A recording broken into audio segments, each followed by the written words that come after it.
So Mr. Chrysler laid the groundwork for generations to come with his emphasis on advancement, technology, design, just really being a leader in all aspects of the industry.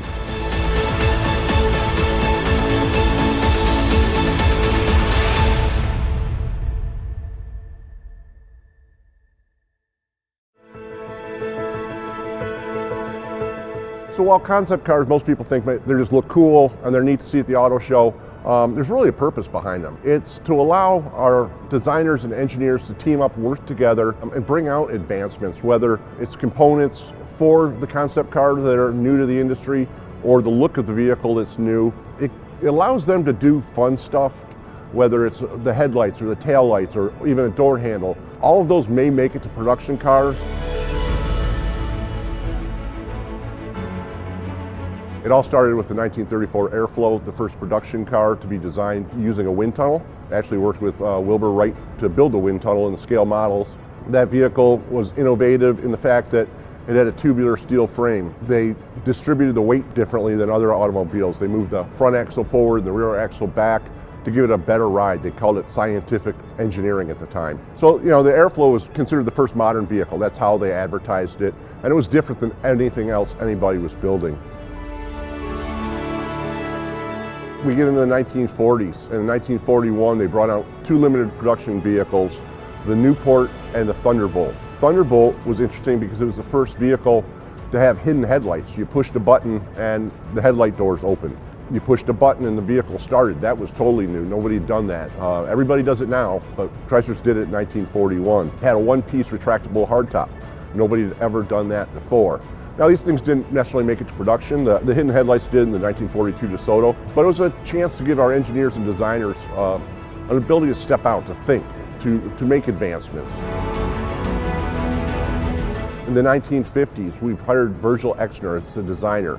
So Virgil Exner came in and started designing a whole series of concept vehicles. It was important because a lot of these design cues actually made it into the production vehicles, and they still resonate today. It started with the Chrysler K310, then they did the Chrysler Special, which is an interesting story because Ghia of Italy built the bodies for these vehicles. They're designed here in the United States. So they built 43 Chrysler Specials, and they were only sold in Paris, except for one that came to the United States, which we're fortunate enough to have in our collection. What's funny is Mr. Exner was doing these smaller concept cars, but he's also responsible for all the later 1950s designs. Basically, the fins, the forward look era, and the birth of the fins on cars really came from Mr. Exner. It started very small in 1955 on the Chrysler 300s and New Yorkers. Got a little bit bigger in 1956, and then 1957 put the large fins on the vehicles. In 1951, we brought out power steering. In 1952, power brakes. There was cruise control. What we know is cruise control. They called autopilot back in the day. That was first seen on a Chrysler in 1959. We even were crazy enough, we put a record player in a car. It was mounted underneath the dashboard, but it was really the industry's first personalized entertainment system. No longer did you have to rely on the radio, you could pick the music you were listening to. One important thing we did was the Chrysler turbine program. We started installing turbine engines in cars in 1954. These are all test vehicles. The program ran up till 1981, and the whole purpose of the program was to see if there's a different way than what we know as an internal combustion engine, if there's something else. And so the turbine engine had 80% less parts. It ran at higher temperatures and higher RPMs. It would run on almost any kind of fuel, anything that would burn. Kerosene, jet fuel, diesel. It was just neat, and it just shows that how in 1950s we were looking at technology that we're still looking at today on what different fuels can we power our vehicles on. Throughout the 1970s and early 1980s, the industry was changing quite a bit. We were going from large vehicles to much smaller ones, brought out front-wheel drive vehicles, and we really weren't testing the waters with concept cars for many years. But in 1989, that all changed with the Portofino.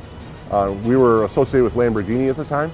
Our engineers, Lamborghini's engineers, and our international design team got together, put together this rear-engine vehicle powered by a Lamborghini, but its design kind of blew everybody away. People weren't expecting it on a Chrysler at the time. It was really our first step into what became 30 plus years now of being at the forefront of design of the automobile. So in the mid-1990s, our design team was, one of the chiefs and leaders was Tom Gale, a legend in the design community. He and Bob Lutz working together came up with the idea of the Atlantique, a concept car that you won't forget after you see it. It looks like, and took a lot of its design cues from the Bugattis of the 1930s, classic vehicles. When we brought that out, I think it was debuted at the Detroit Auto Show, the world was stunned. It was just an incredible vehicle, and they actually looked at going production with it, but it was just would be too expensive for the tooling, and it was too specific of a vehicle. When it was introduced, the Kronos was something special. The designers looked back to those designs of Virgil Exner's show cars in the early 1950s, and they actually took right from it. The grille that's on the vehicle would fit on any one of those other concepts he did back then. So what they did was they created a long wheelbase, elegant vehicle that's elegant inside and out, and is really an instant classic. So the Fighter Power, it was introduced in 2005 at the North American International Auto Show. It's a two-seat sport coupe that it's one of my favorites. It's built on a Viper chassis with a 6.1 liter Hemi engine powering it. It's long hood to fit that large engine. The rear is real tight and performance oriented. It looks like a sports car, and it really exudes the Chrysler brand's elegance and performance of the time. It's just a gorgeous car. So the ME412 is just a really, really cool car. It looks like a supercar. It is a supercar that was very close to becoming production. It had a mid-engine, where that's where the ME comes from. They actually built and tested a second vehicle, and this vehicle at our Chelsea Proving Grounds was doing laps at over 200 miles an hour. So they expected it to probably hit about 240 miles an hour in performance. Really wish we had built it. It's just a beautiful, beautiful car. The Chrysler brand has been a leader in many things, whether it's design, engineering, or safety, or technology. The brand's been at the forefront all these years, and it's really become an iconic American brand that has led from the front.